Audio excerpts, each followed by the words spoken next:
What happens when a promise made by a trembling child becomes the destiny that shakes an entire kingdom? Tonight, I'm bringing you a tale of forbidden love, ancient prophecies, and a bond that defied time itself.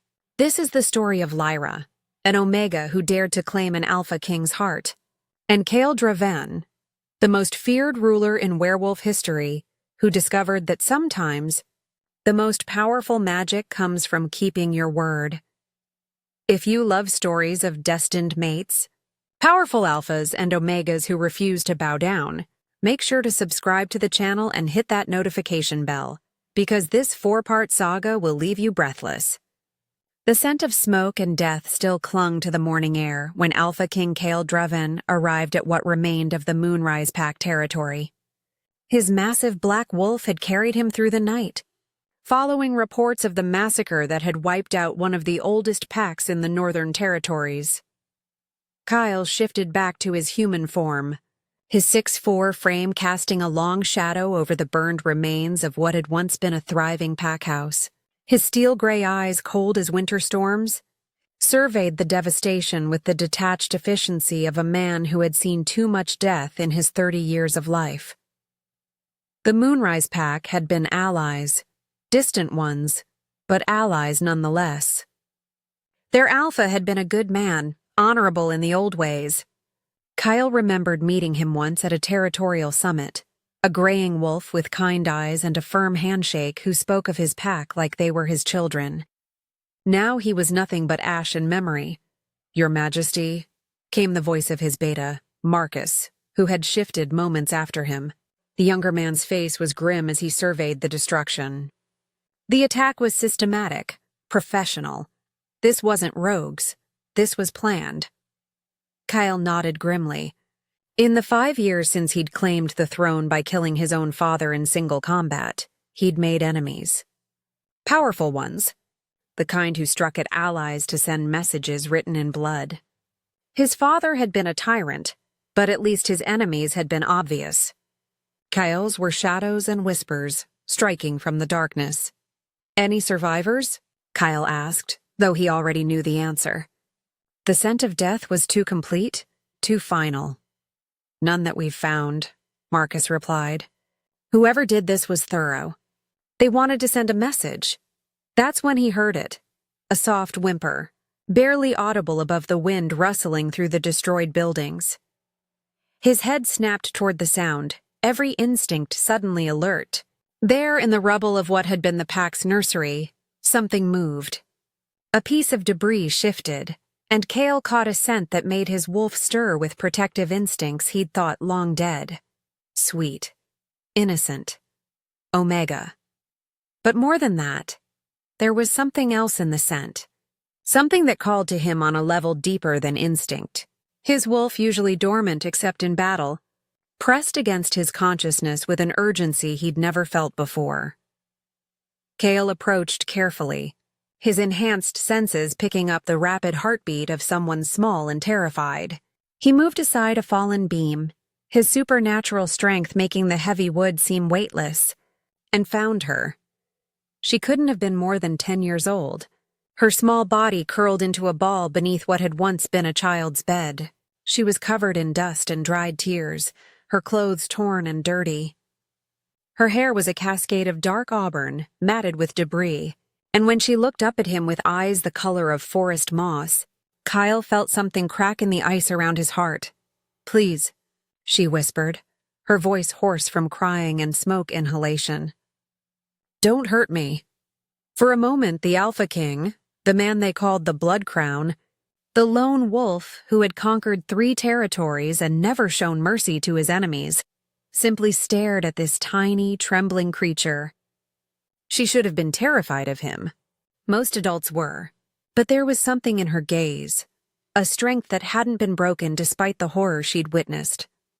"I won't hurt you," he said, and his voice was gentler than it had been in years.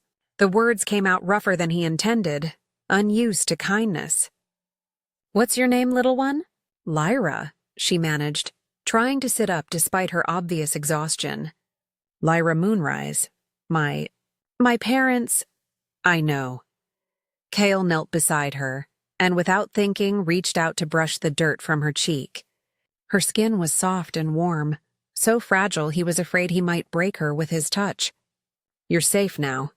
She studied his face with those impossibly green eyes, taking in the sharp angles of his jaw, the scars that marked him as a warrior, the crown tattoo that curved around his left temple, the mark of his royal bloodline.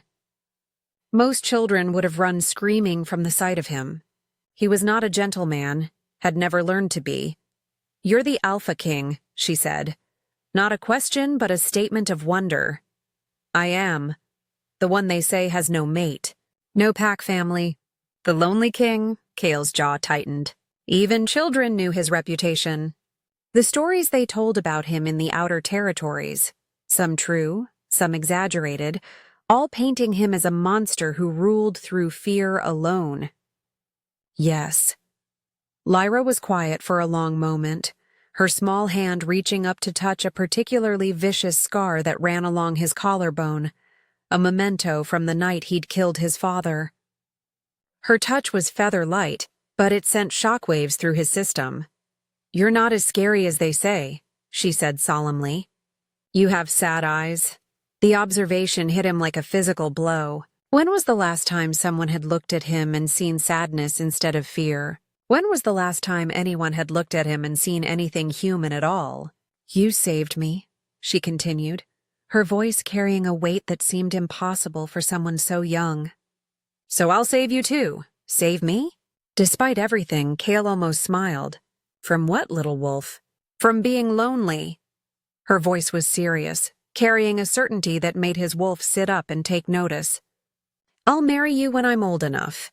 Then you won't be the Lonely King anymore." The words hit Kale like a physical blow. For a heartbeat, he couldn't breathe. The idea was absurd, a child's fantasy born from trauma and gratitude. But something in the way she said it, with such absolute conviction, made his chest tighten with an emotion he couldn't name. Then, for the first time in 5 years, he laughed. It was a rusty sound, like a door opening after being locked too long, and it surprised him as much as it did her. "Is that so?" he asked, carefully lifting her into his arms. She weighed nothing, this brave little Omega who thought she could heal a broken king. But as he held her, he felt something shift inside him, a warmth he'd thought dead since the day he'd claimed his throne. "Through blood and betrayal."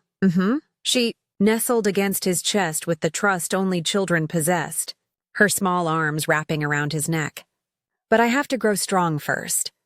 Will you wait for me?" Kyle looked down at her. This impossible child who had just promised to marry him with the same seriousness other people reserved for pact treaties. Something in his chest, something he'd thought dead since the day he'd claimed his throne through blood and betrayal, stirred to life. "Where will you go?" he asked, suddenly realizing that this child had nowhere left in the world. Her pack was gone, her family dead. She was completely alone. "I don't know," she admitted, and for the first time, her voice wavered with uncertainty. "Then you'll come with me," Kyle said, the decision surprising him even as he made it. "To the capital. I'll find you a good family, make sure you're cared for." "Really?" Hope bloomed in her green eyes like flowers after rain. "Really?" He found himself smoothing her tangled hair, marveling at how such a simple gesture could feel so natural. "But you have to promise me something in return." "What?" "Grow strong first, little moon," he said softly, using the endearment without thinking. "Learn to fight, to think, to lead. If you're going to save a king, you'll need to be strong enough to stand beside him as an equal." "I promise," she said solemnly, and sealed it with a kiss to his cheek that burned like a brand. As he carried Lyra away from the ruins of her old life, Kale found himself making plans. He would find her the best teachers, the finest trainers. She would learn languages and politics, strategy and combat. If she truly meant to keep her impossible promise, he would make sure she was prepared for the reality of what that meant. Neither of them knew that the moon goddess herself had been listening. Neither of them understood that some promises, made in innocence and sealed with a child's pure heart, become destiny itself. But they would learn. 10 years later, they would both learn exactly how powerful a promise could be. 10 years later. The Great Hall of the Shadowmere Castle had seen many things in its centuries of existence: coronations, executions, declarations of war, and treaties of peace. But it had never seen anything quite like the woman who walked through its massive oak doors on a rain-soaked Tuesday evening in October. Alpha King Kael. Draven looked up from the territorial dispute he was mediating between two minor alphas, and the words died in his throat. She was tall for an Omega, nearly 5'8", with the kind of graceful strength that spoke of years of rigorous training. Her auburn hair, no longer matted with dust and tears, fell in loose waves past her shoulders, catching the firelight like burnished copper. She wore traveling leathers that had seen hard use, and there was a sword at her hip that looked like it had been drawn in anger more than once. But it was her eyes that stopped his heart. Those same forest green eyes that had looked up at him from the rubble of a destroyed pack, now blazing with confidence and purpose. They held depths he remembered from a frightened child, but now they burned with the fire of a woman who had seen the world and conquered it. "Your Majesty," she said, and her voice was honey over steel, cultured and educated, but with an underlying strength that made every wolf in the room take notice. "I believe we have some unfinished business." The two alphas who had been arguing over hunting rights fell silent, their wolves recognizing something in this woman that made them instinctively step back. The entire hall seemed to hold its breath as power radiated from her in waves, not the overwhelming force of an alpha, but something subtler and infinitely more dangerous. Kael rose slowly from his throne, his gray eyes never leaving her face. In 10 years, he had wondered about her constantly. The reports from her guardians had been regular but clinical.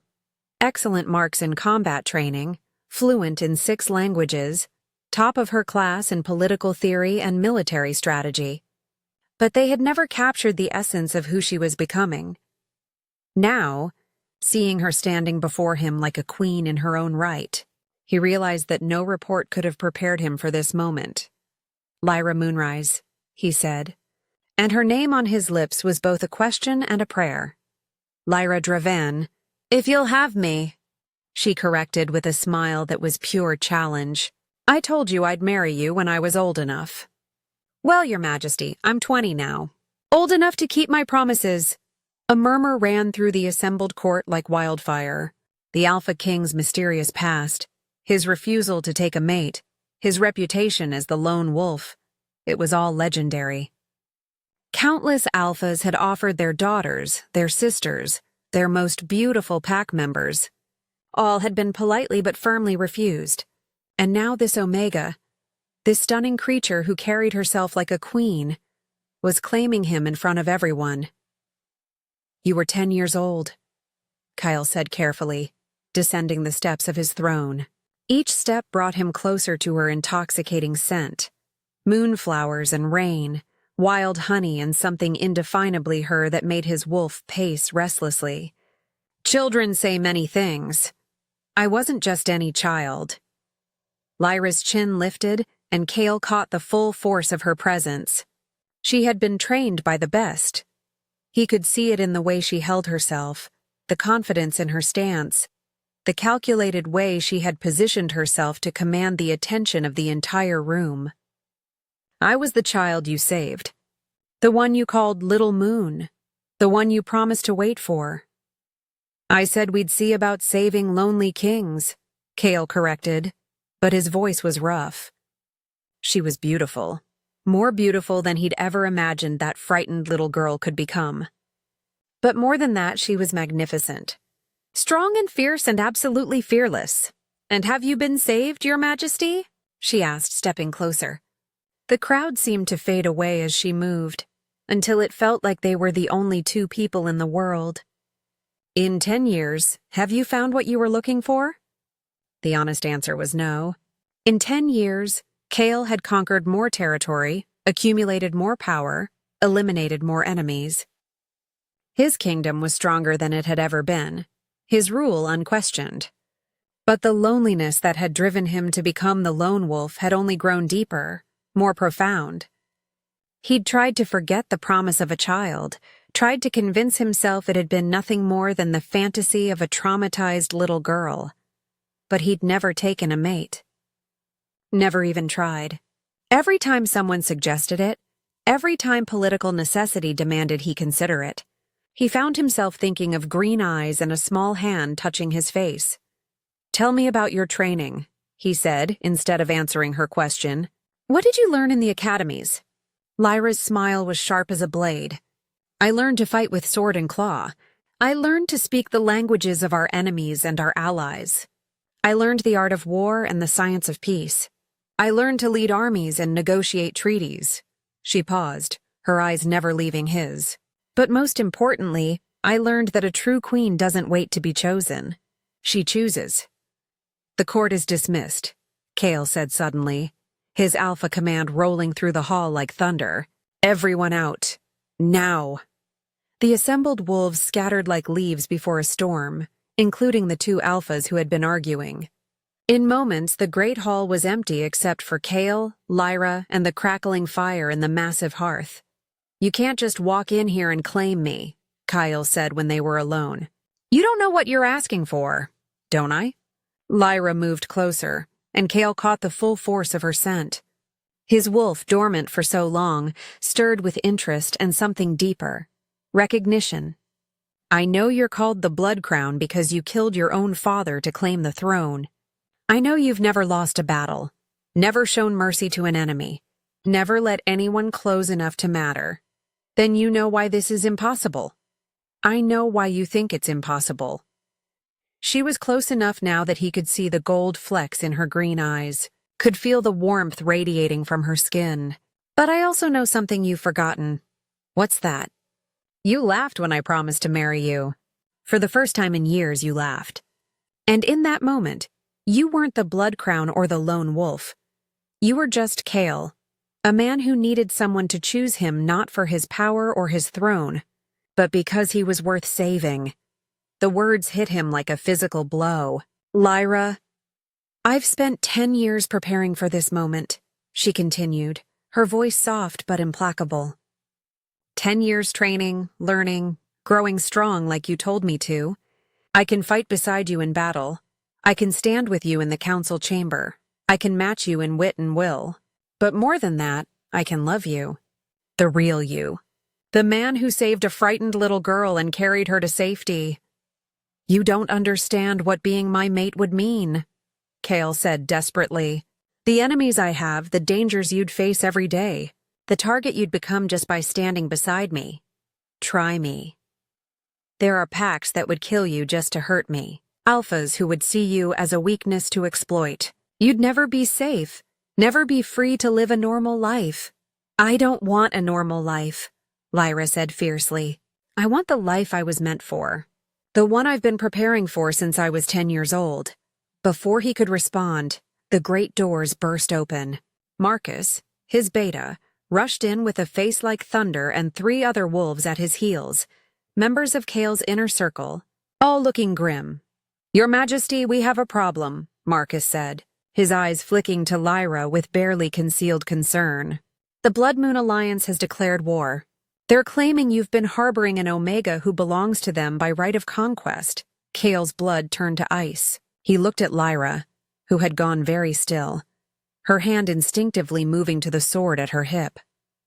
"They're talking about me," she said quietly. "The pack that destroyed mine, they were part of the Blood Moon Alliance. They've been looking for survivors." "Over my dead body," Kale snarled, his alpha power flooding the room like a tide. The temperature seemed to drop 10 degrees as his rage built. "You're under my protection?" "No," Lyra said, and her voice was steady as stone. "I'm not under your protection, Kale. I'm standing beside you."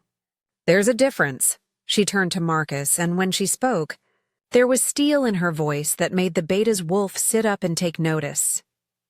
Tell the Blood Moon Alliance that Lyra Moonrise is no longer a refugee seeking shelter. I am the chosen mate of the Alpha King, and if they want me, they'll have to go through both of us." Kale stared at her in amazement. This was not the frightened child he'd saved. This was a queen in the making, and she was claiming him as surely as he wanted to claim her. "You're sure about this?" he asked quietly. "Once you claim me publicly, there's no going back. You'll be a target for every enemy I've ever made." Lyra smiled, and it was the smile of a woman who had never backed down from a fight.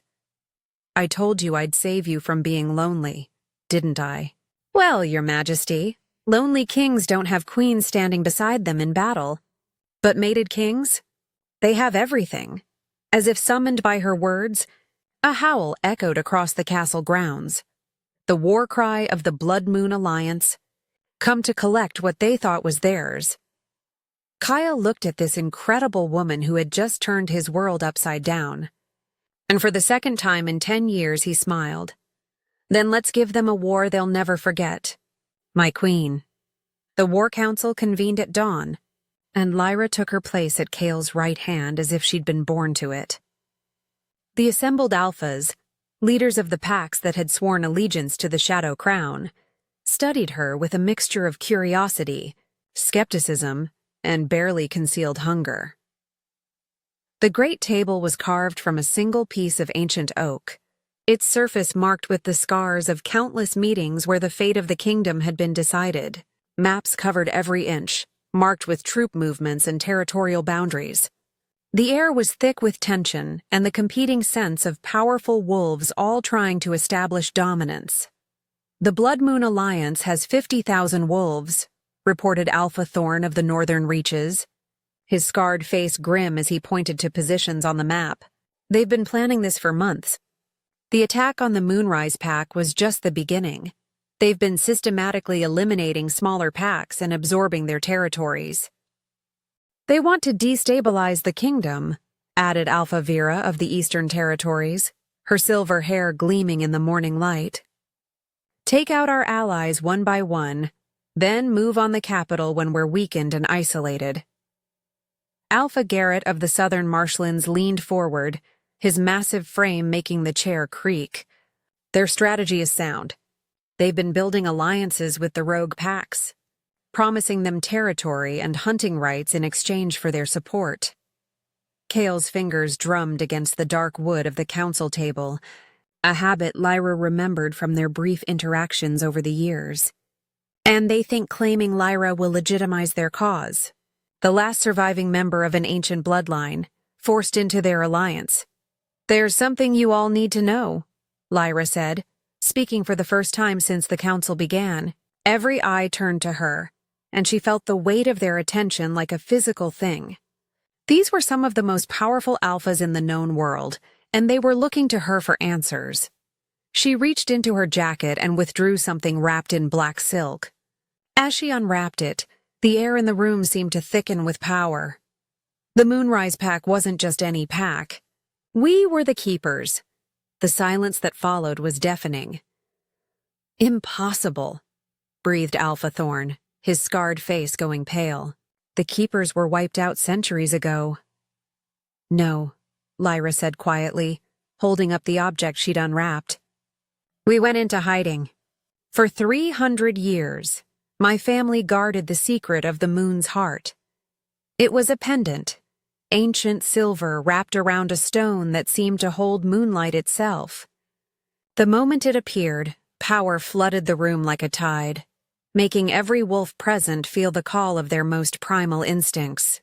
The stone pulsed with inner light, and strange symbols carved into the silver seemed to shift and move in the flickering candlelight.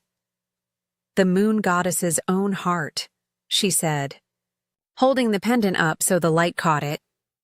"The source of all werewolf power, the first gift given to our kind when we were created. The Blood Moon Alliance didn't just want to destroy my pack, they wanted this. And now they know I have it." Alpha Vera leaned forward, her eyes wide with awe and fear.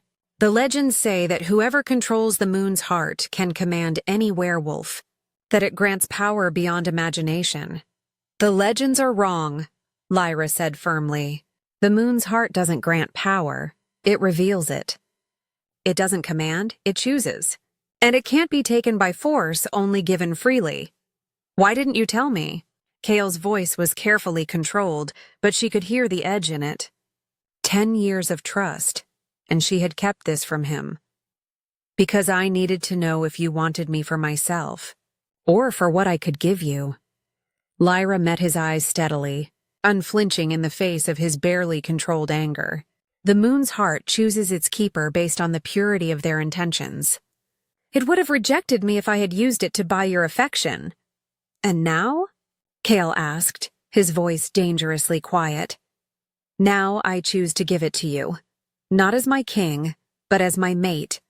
Not because you demand it, but because you've earned it.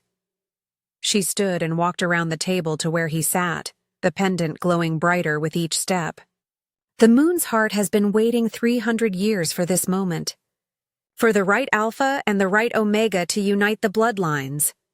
Before Kale could respond, a commotion erupted outside the council chamber. Marcus burst through the doors, his face pale and his clothes disheveled from hard riding. Your Majesty, they're here. The Blood Moon Alliance, they're at our gates under a flag of parley. How many? Kale was already rising, his alpha power filling the room like a storm front. Their entire war council. Including... Marcus hesitated, his eyes flicking to the assembled alphas. Including Fenris Bloodmoon himself.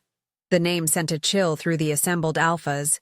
Fenris Bloodmoon, the self-proclaimed Alpha Supreme, a man who had built his power on the bones of conquered packs. He was older than Kale, more experienced and utterly without conscience. If he was here personally, this was more than a territorial dispute. He wants to negotiate, Lyra said, but her voice was grim. Or rather, he wants to see the moon's heart for himself. To confirm what he suspects. What does he suspect? Alpha Garrett asked, his massive hands clenched into fists.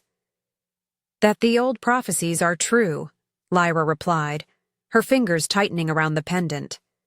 That when the moon's heart is united with its chosen alpha, it will awaken powers that have been sleeping since the first werewolves walked the earth. And is it true? Kale asked quietly. Lyra looked at him. This man who had saved her as a child and waited for her to become the woman she was meant to be. There's only one way to find out. Then we give him what he wants, Kyle said, and his smile was sharp as a blade. A negotiation he'll never forget. An hour later, the Great Hall had been transformed into a neutral meeting ground. Kale sat on his throne, every inch the Alpha King, with Lyra beside him in a chair that had been hastily brought for the occasion. The symbolism was clear. She was not a supplicant or a prize to be won. She was his equal. The assembled court stood in perfect formation, a show of strength and unity. But Lyra could smell the fear beneath their brave facades. Fenris Bloodmoon's reputation preceded him like a plague. The doors opened, and Fenris Bloodmoon entered with his war council. He was a massive man, even by Alpha standards, standing nearly 7 feet tall with shoulders that could have belonged to a giant. His silver-streaked black hair was pulled back in a warrior's knot, and his eyes were like chips of amber ice. Scars covered his arms and face, trophies from 100 battles, each one a story of conquest and domination.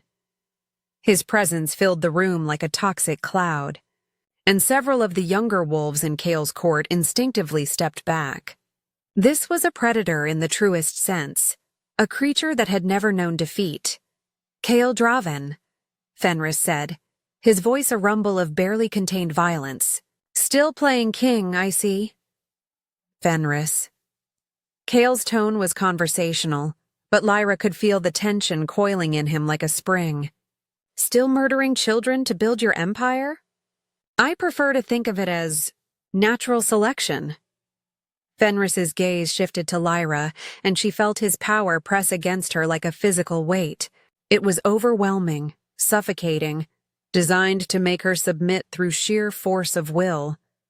And speaking of children, you have something that belongs to me. I belong to no one, Lyra said before Kale could respond. She rose from her chair, and the moon's heart pendant caught the light, sending silver fire dancing across the walls. The moment she stood, Fenris's oppressive power seemed to slide off her like water off stone. Least of all to the man who murdered my family. Fenris's eyes locked onto the pendant, and for a moment, naked hunger flashed across his face. The moon's heart, he breathed.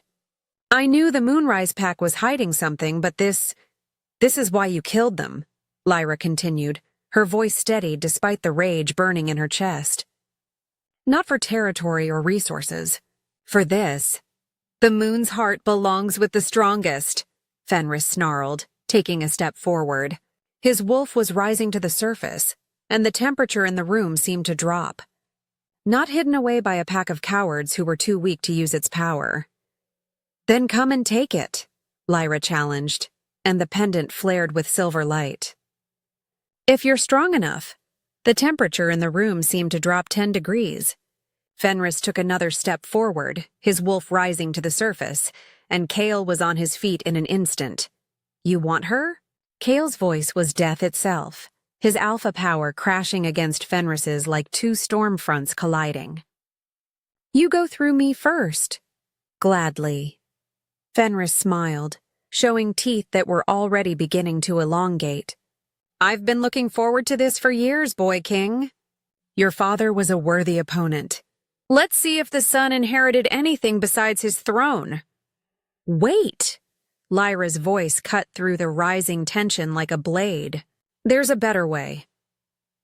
Both alphas turned to her, and she felt the weight of destiny settling on her shoulders like a mantle.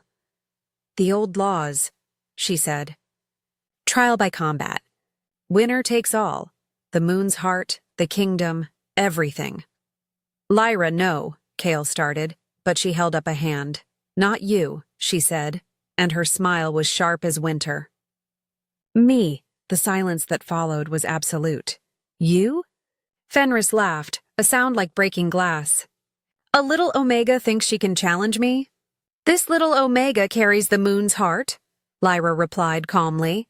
And according to the old laws, the Keeper has the right to defend their charge in single combat. Unless, of course, you're afraid? Fenris's face darkened with rage. I don't fight children. I'm not a child anymore. Lyra stepped forward and power radiated from her like heat from a forge. The moon's heart blazed against her chest, and for a moment, everyone in the room could swear they heard the howl of the moon goddess herself. I'm the last of the Moonrise pack, the keeper of the moon's heart, and the chosen mate of the Alpha King. And I challenge you, Fenris Bloodmoon, to single combat for the right to determine the fate of this kingdom. Fenris stared at her for a long moment, his amber eyes calculating. Then he threw back his head and laughed. Very well, little keeper. But when I tear your throat out, remember, you chose this.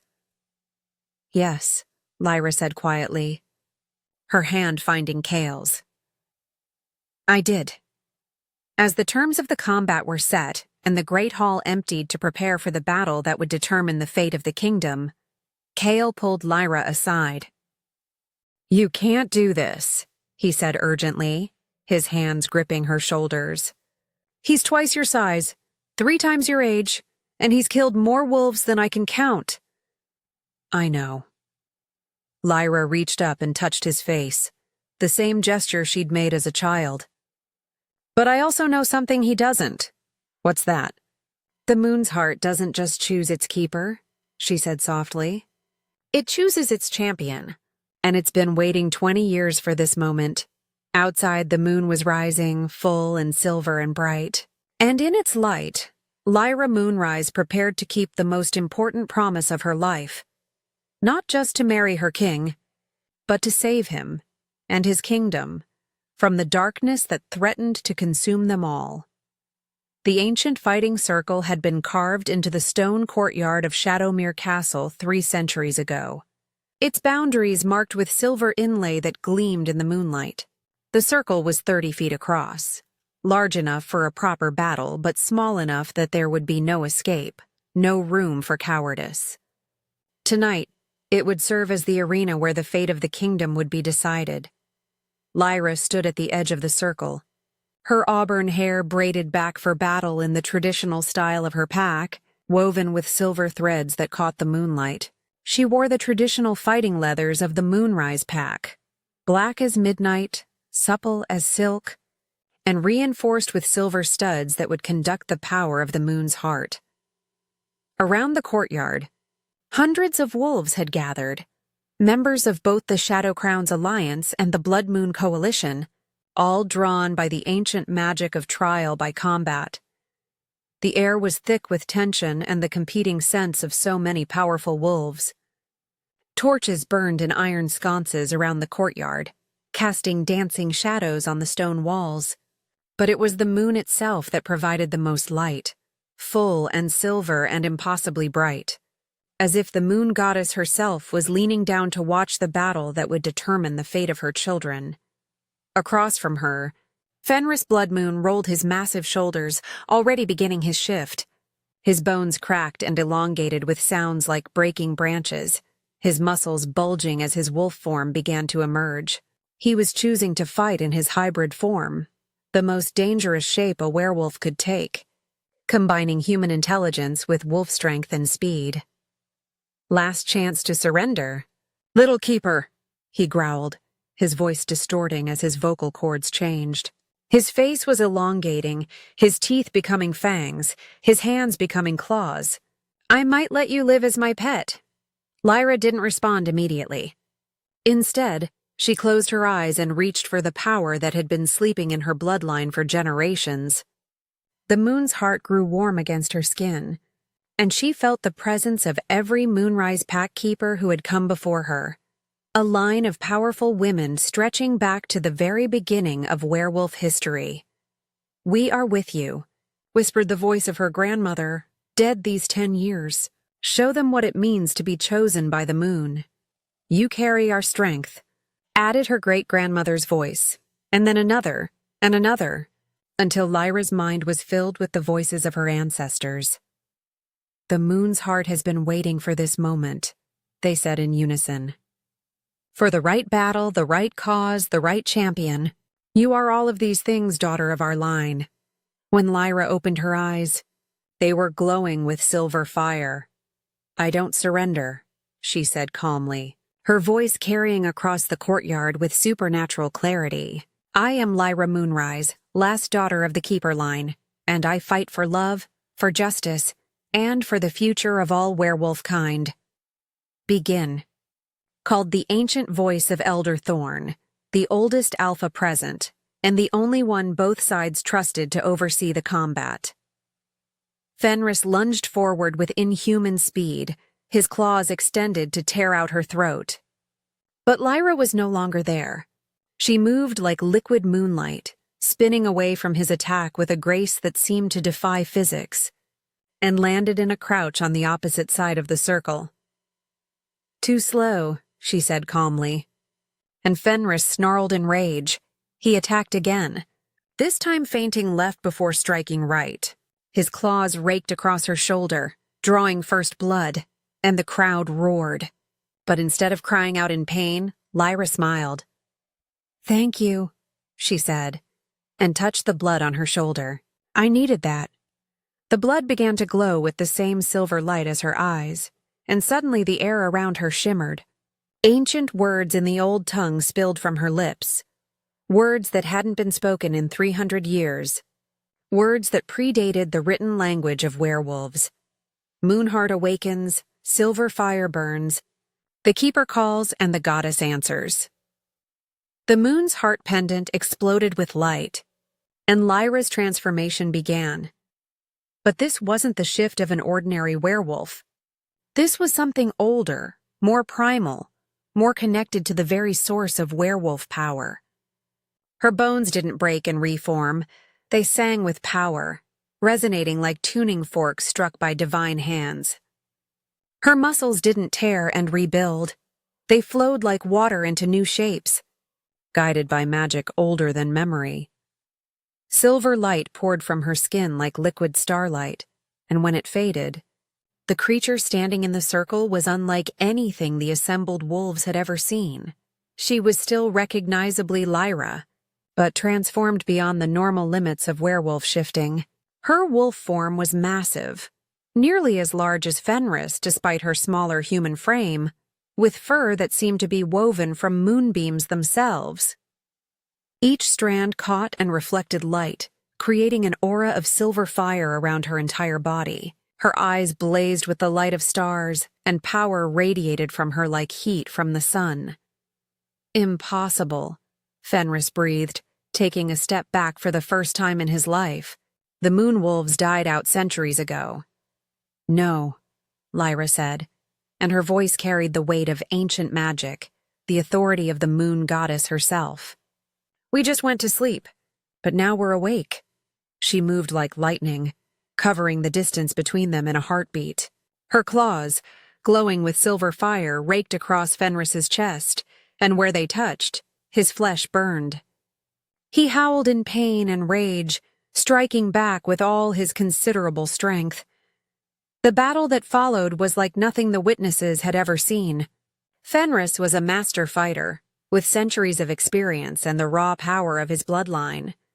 He had killed alphas twice his size, conquered territories that had stood for millennia, built an empire on the bones of his enemies. But Lyra fought with the accumulated wisdom of every keeper who had come before her, guided by the moon goddess herself.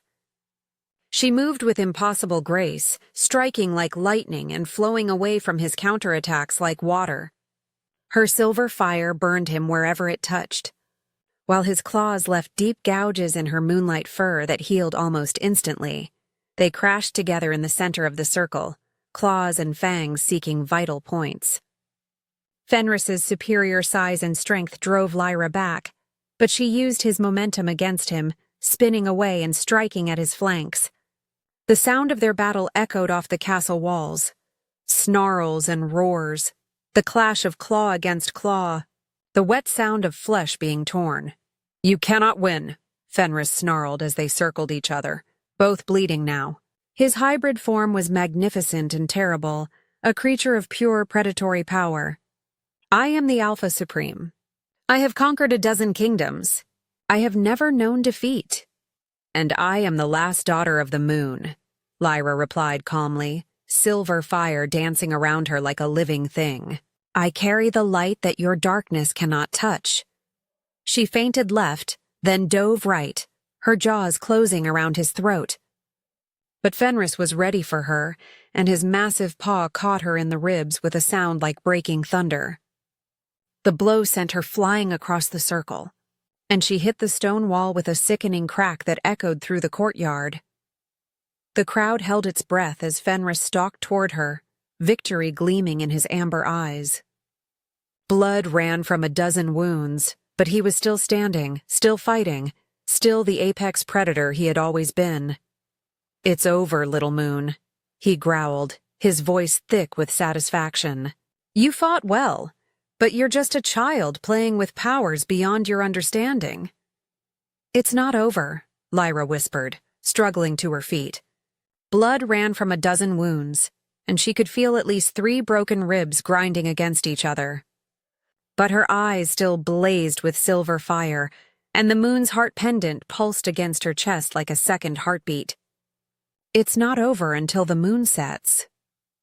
She looked up at the full moon hanging overhead, and her voice rose in a howl that seemed to shake the very foundations of the castle.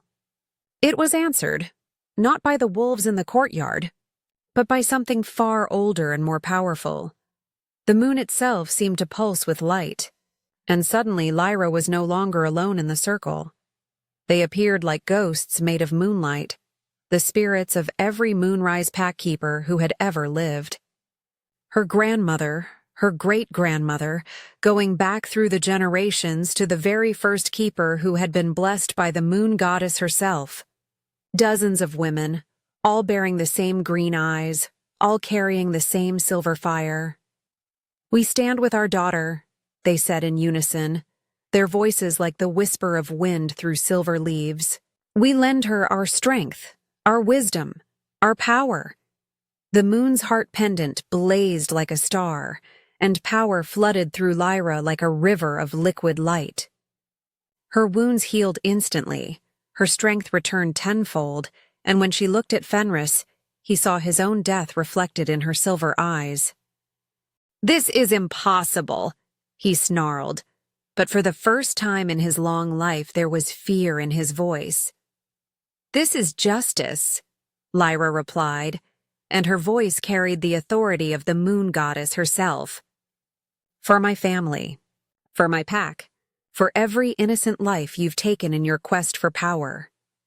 She moved faster than thought, faster than lightning, faster than fear itself. Her claws, now blazing with the combined power of every keeper who had ever lived, struck Fenris in the heart. He looked down at the silver fire spreading through his chest, consuming him from within, then up at her face. "How?" he whispered. "Because I kept my promise," Lyra said softly. "I grew strong. Strong enough to save the man I love, and the kingdom he protects. Strong enough to end your reign of terror once and for all. Fenris Bloodmoon, the Alpha Supreme, the terror of a dozen territories, crumbled to ash and was scattered by the wind. The silence that followed was absolute. Then slowly, every wolf in the courtyard, friend and foe alike, dropped to one knee. "Long live the Moon Queen," someone whispered, and the words were taken up by 100 voices, then 1,000. Until the very stones of Shadowmere Castle rang with the sound. Lyra shifted back to her human form, the moon's heart pendant settling against her chest with a gentle warmth. She was exhausted, drained by the magic she'd channeled, but alive, victorious.